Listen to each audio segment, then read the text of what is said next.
이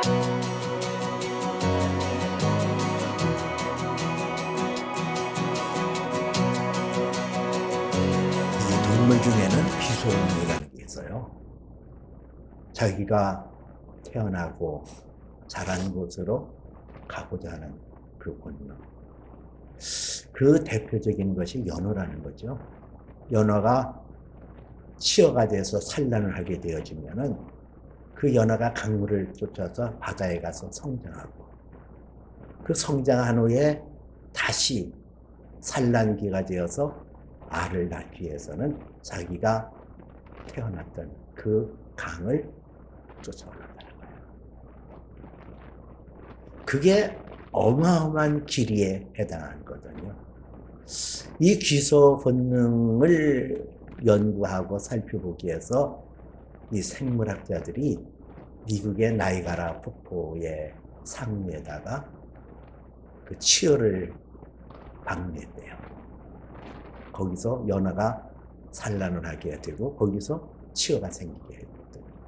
이 치어들이 나이가라 폭포를 통하여 바다에 갔다가 다시 성장해서 산란기가 되었더니 그 연어들이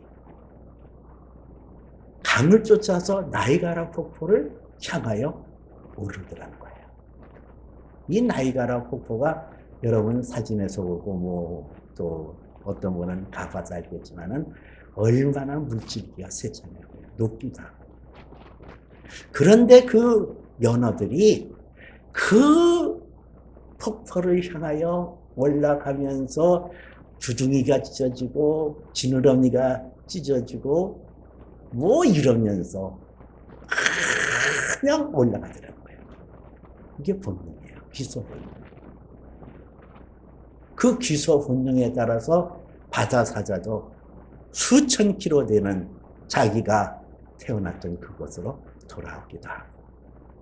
뭐 하여튼 그런 동물들의 귀소 본능은 정말 처절하기 그지없고 대단하다고 생각되어져요. 이거는 그 동물들 자체에서 나온 게 아니라 창조주 하나님께서 그들에게 심어난 본능 아니에요. 이 본능이라는 게 이렇게 무서워요. 우리 신앙인에게도 예수 그리스도 안에 부르심을 받고 부르심을 받은 성령으로 거듭나게 되어지면 우리 안에 본능이 생겨요. 성령의 능력이 생겨요. 그것은 내가 어디서 와서 어디로 가야 되는지, 내가 가야 되는 그 본향이 있음을 아는 거예요.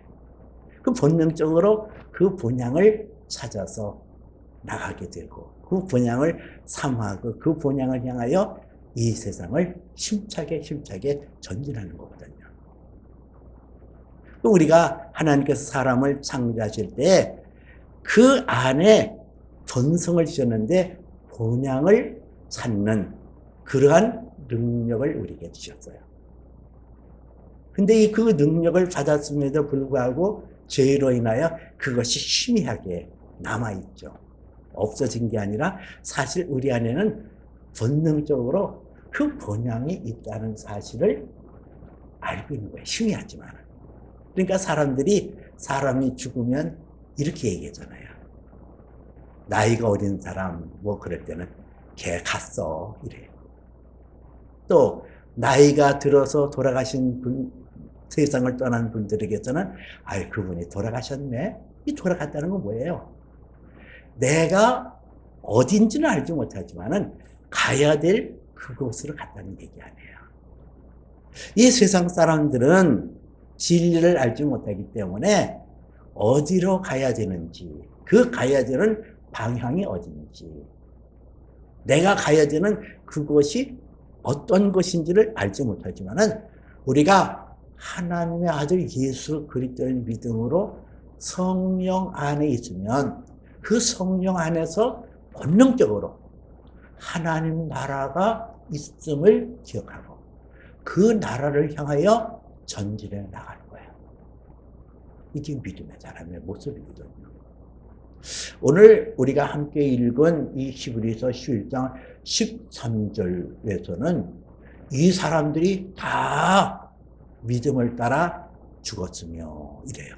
여기서 이 사람들이라는 것은 앞에서 우리가 함께 살펴본 아벨이라는 사람, 또 에녹이라는 사람, 에녹의 후손이었던 또 노아의 후손 아브라함, 그리고 그의 아내 사라이 얘기를 지난 시간에 말씀 나눴잖아요. 이 사람들, 믿음의 사람들. 근데 그 사람들에 대하여 표현하기를 이 사람들이 다 믿음에 따라 죽었으며, 근데 그 후반부에 뭐라고 나오냐면은 약속을 받지 못하였으되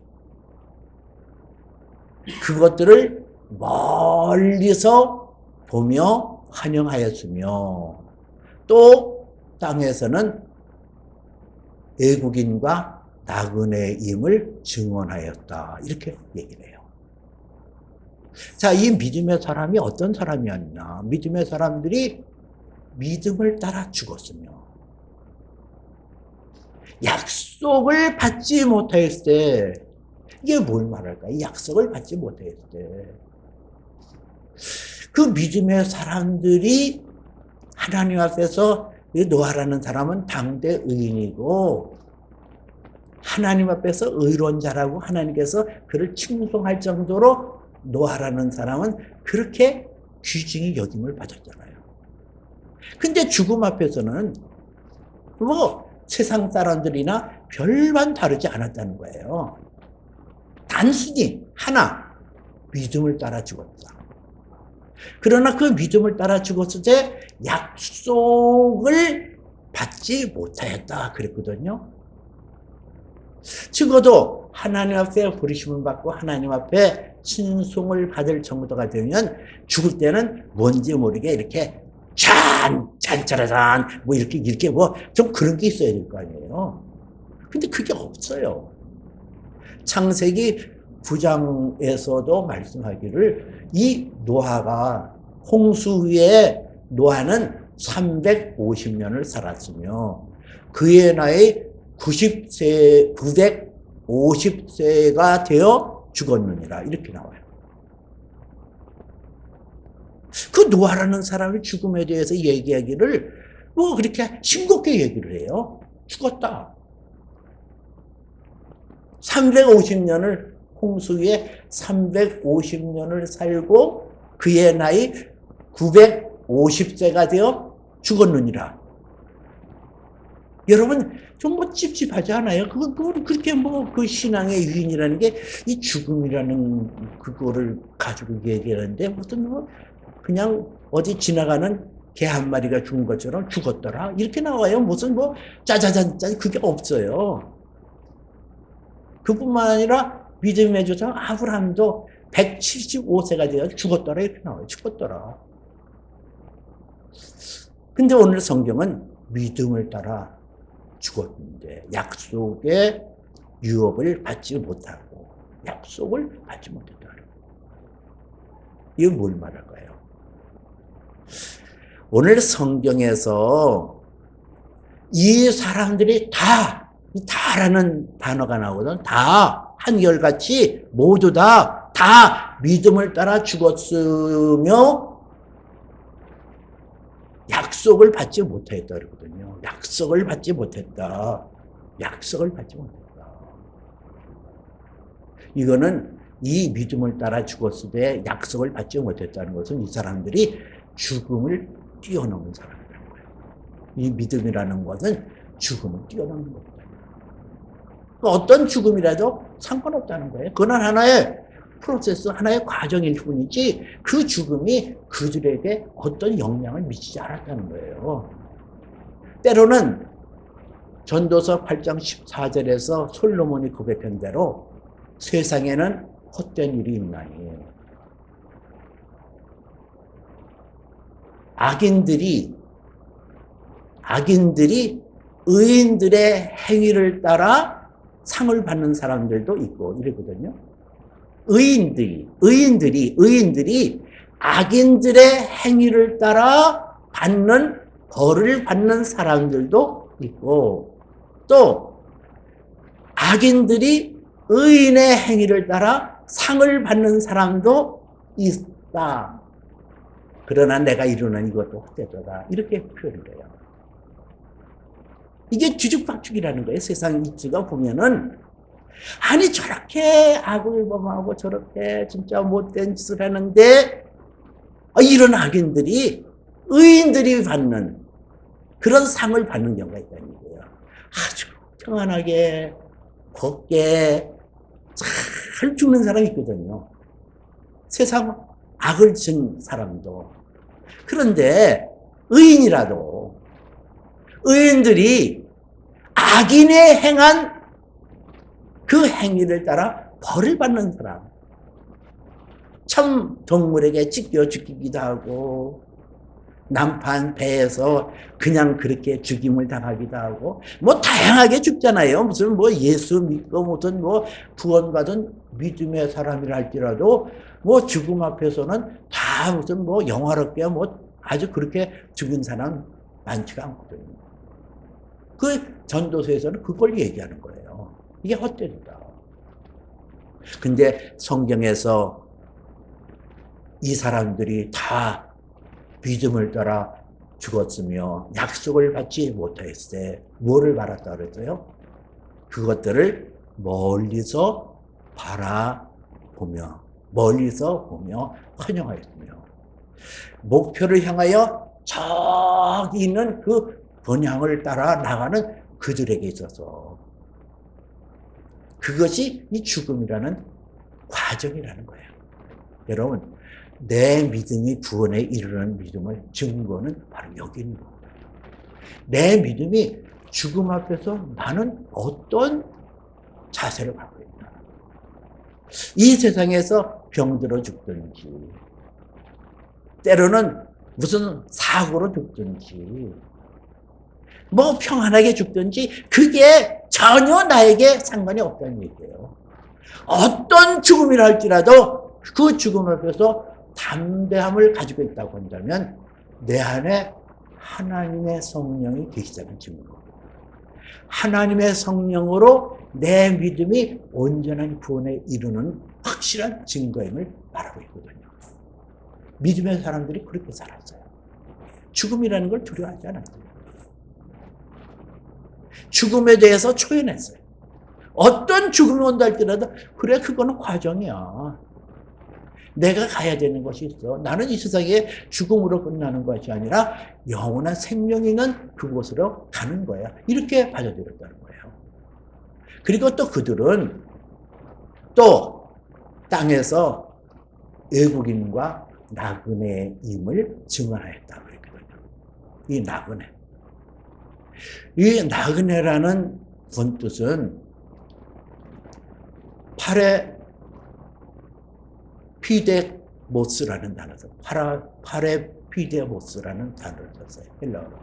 이거는 그들이 이 땅에 거주하지만은 법적으로 그들의 거주지가 아니라는 거예요. 법적으로는 그들의 땅이 아니라는 거예요. 그렇게 살았다는 거예요. 나그네 같이 살았다는 거예요. 이 믿음의 사람이 이 세상에 살 때 외국인과 나그네처럼 파라피데모스, 나그네처럼 살았다는 거예요.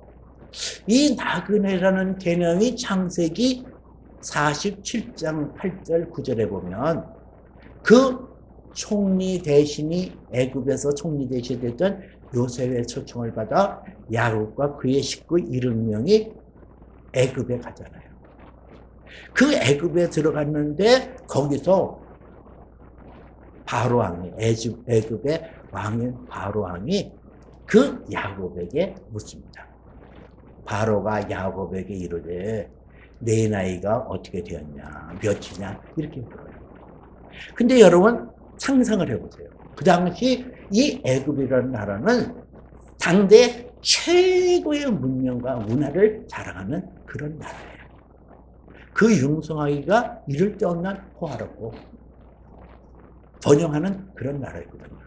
군사력도 세계 최고, 문명과 문화의 그 수준도 세계 최고.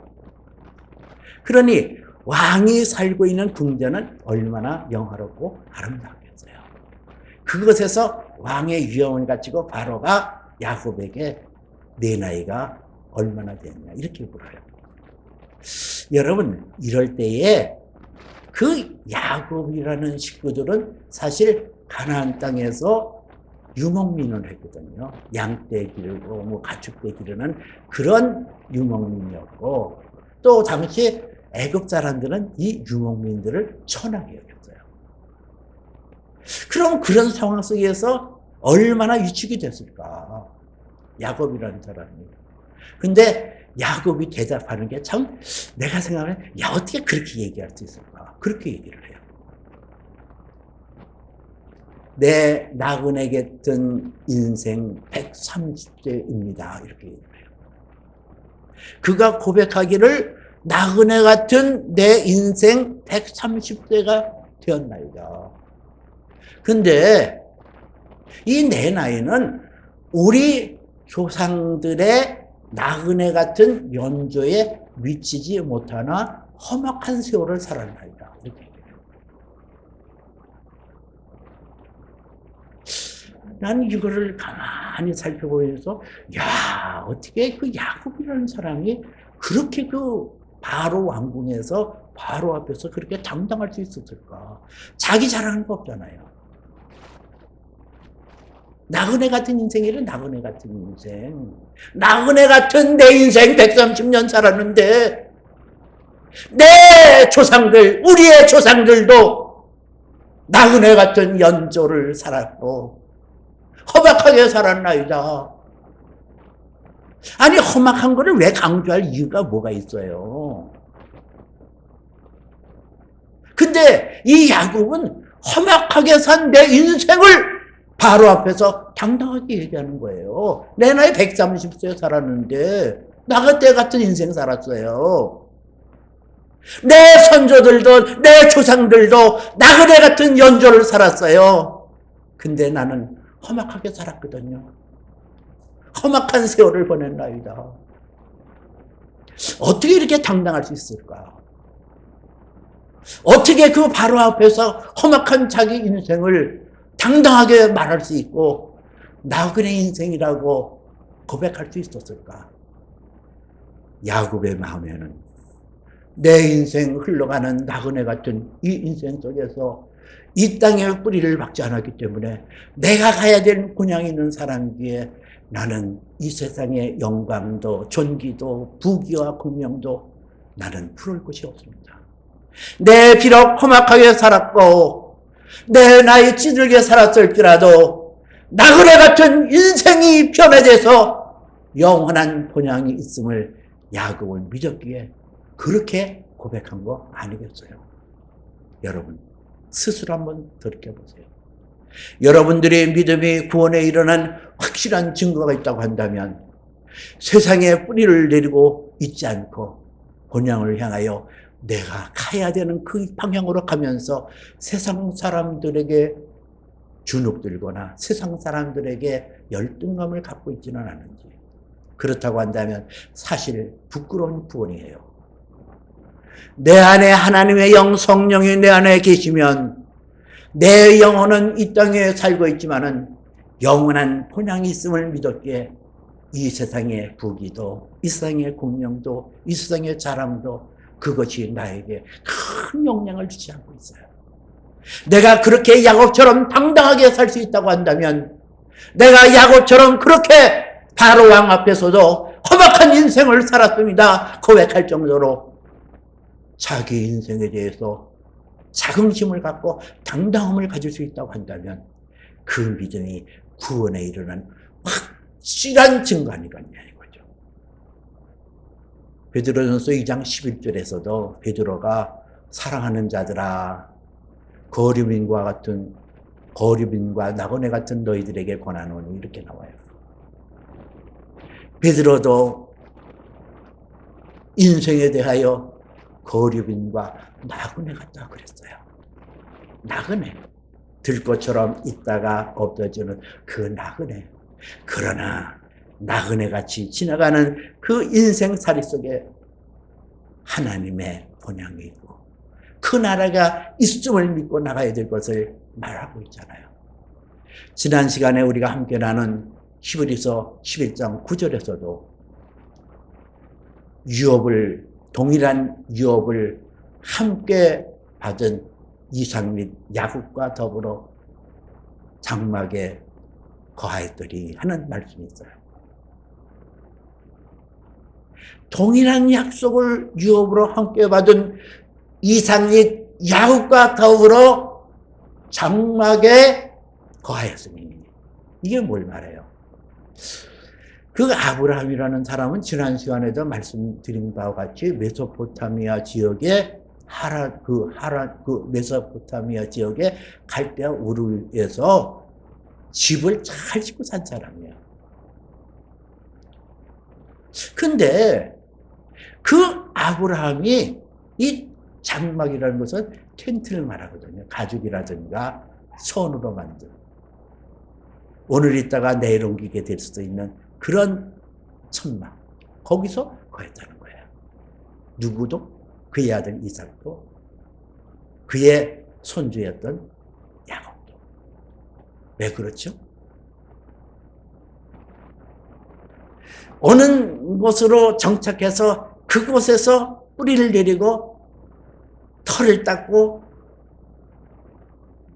벽을 세우고 그렇게 살 수 있잖아요. 그렇게 안 살았어요. 장막에 텐트에 살았다는 거예요. 자기 아들도 자기 손주도 이 세상에 있는 곳이 내 집이 아니라는 거예요. 그래서 오늘 14절에서는 그들이 이렇게 말하는 것은 그들이 본향을 찾는 자임을 나타냅니다. 그랬거든요. 그들이 그렇게 살았던 가장 근본적인 이유는 그들이 터전을 이 땅에 뿌리내리지 않은 그 이유는 하나거든요. 본향을 찾는 자들임을 나타냅니다. 그랬어요. 14절에. 본향을 찾는 자. 내가 있어야 될 것은 이 땅이 아니라 영원한 그 나라가 있음을 믿었기에 그 그리로 향하여 나가고 있는 거거든요. 그래서 15절에서 그들이 나온 그 본향을 알았더라면 돌아갈 기회를 가졌으려니와, 이런 말씀이 15절에 나와요. 그들이 나온 바 본향을 알았더라면 돌아갈 기회가 있으려니와, 이것은 여기서 본향이라는 것은 이 땅에서 살다가 나온 그 땅을 말해요. 그 땅으로 돌아가는 것을 거부했다는 거예요. 성경 창세기에 보면 아브라함이 그의 종이었던 엘리에셀에게 자기 아들 이삭의 아내를 구하기 위하여 메소포타미아 지역 하란 땅에 보내면서 허벅지에 그 종의 손을 대고 맹세하여 이르기를 삼가 내 아들을 그리로 데려가지 말지니라 그랬거든요. 이게 뭘 말해요? 내가 익숙했던 땅, 내 고향에 그 추억이 있는데 내가 그 추억이 좋고 아무리 편리하더라도 다시는 그것으로 내가 가야 될 것이 아니라는 거예요. 이게 믿음이에요. 이 세상에 아무리 살기 좋고 이 세상에 아무리 우리에게 흥미를 끌고 이 세상에 정이 든다 할지라도 이 세상은 내가 떠나야 될 것이에요. 내가 여기에 머물 수 없어요. 여기에 귀가할 수 없어요. 내가 가야 될 천성이 있어요. 내가 가야 될 본향이 있어요. 그래서 그 본향을 따라 내 마음이 움직이는 거예요. 연화가 피수정해야 되죠. 그 나이가라 폭포를 향하여 줄기차게 올라가는 것처럼 내 영혼에는 하나님의 성령이 계시므로 그 성령이 내 안에서 하나님 나라를 사모하게 해줍니다. 하나님 나라는 먹는 것에 있지 않고 오직 성령 안에서 의와 평강과 희락이니라 그랬어요. 이 땅보다 더한 그 나라가 있음을 향하여 내가 전진하고 있다고 한다면 나는 구원에 이르는 확실한 증거가 있는 거예요. 내가 가야 되는 거. 이 세상에 뭐 있잖아요. 이 세상에 실패해도 상관없어요. 이 세상에서 때로는 낮아진 자리가 있다 할지라도 여기는 나그네 인생이에요. 여기서 잘 살고 못 사는 거, 그것이 내게 중요한 것이 아니에요. 내게는 영원한 하나님 나라가 있어요. 그 나라를 향하여 믿음의 사람들은 믿음을 따라 죽었고 약속을 받지 못했을 때 그것들을 멀리서 보며 환영하며 또 이 땅에서는 외국인과 나그네임을 증언하였다. 그랬거든요. 나는 나그네로 좋아. 외국인이라서 좋아. 여기에 나는 머무는 것이 아니라 나는 그 나라, 그 영광스러운 그 나라를 향하여 전진해 나가. 그들이 그렇게 고백했다는 거예요. 그 본향을 찾는 자들을 이름을 나타냈습니다. 그러거든요. 그를 통하여 그러나 그들은 더 나은 본향을 사모하였으니 이것은 하늘에 있는 것이라. 이러므로 하나님께서 그들의 하나님이란 부르심을 부끄러워하지 아니하셨더니 그들을 위하여 한 성을 예비하셨느니라. 16절에 그렇게 기록하고 있잖아요. 더 나은 본향, 내가 있어야 될 더 나은 본향, 이 세상에 찾아볼 수 없고 이 세상에 맛볼 수 없는 그 더 나은 본향. 작년도 추석 연휴에 3,700명의 사람들이 고향을 찾았대요. 올해도 변화는 없을 거예요. 내 추억이 배어있는 그곳, 나의 삶의 처정 같은 고향을 그 막히는 교통체증난을 뚫고 가잖아요. 세상 사람들은 이 세상의 고향이 그리워요. 그렇게 떠나지만은 믿음의 사람은 영원한 본향을 향하여, 더 나은 본향을 향하여 사모하였으니 그것은 하늘에 있는 것이라 그랬거든요. 땅에 있는 것이 아니라 하늘에 있는 것을 향하여 그들은 나갔다고 그랬어요.